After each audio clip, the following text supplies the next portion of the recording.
new MacBook driving you nuts? Fix these 5 default settings now. Hey GadInsiders, welcome back to the channel. So you just got a shiny new MacBook and it's fast, sleek, and packed with M-series power. But wait, why does scrolling feel backwards? Why doesn't tapping the trackpad click? Why is your dock stuffed with apps you'll never touch? Relax, Apple isn't broken. These are just macOS defaults designed for, well, Apple fans. But if you're coming from Windows or even an older Mac, these quirks can drive you crazy. Here's how to fix it. First, stop natural scrolling. Swipe down and the page goes down? Nope. Mac does the opposite by default. Fix it in System Settings, then Trackpad, then Scroll and Zoom, and uncheck natural scrolling. Then enable Tap to Click. That satisfying force-click haptic thing is fancy but slow. To click like a normal laptop, go to System Settings, Trackpad, point and click, and check Tap to click for instant speed boost. Your dock is cluttered with maps, podcasts, and suggested apps you'll never use. Go to System Settings,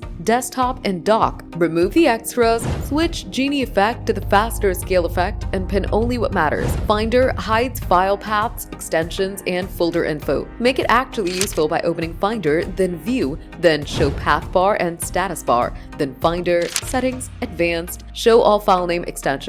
Now you know what's where and what type it is. Sonoma's click wallpaper to reveal desktop is chaos if you're multitasking. Disable it in System Settings, Desktop and Dock, then Desktop and Stage Manager, and select only in Stage Manager. Follow these 5 hacks and make your MacBook stop fighting you. For more updates, tips, and tricks, like this video, subscribe to GadInsider, and don't forget to click the bell icon so you never miss any tech update.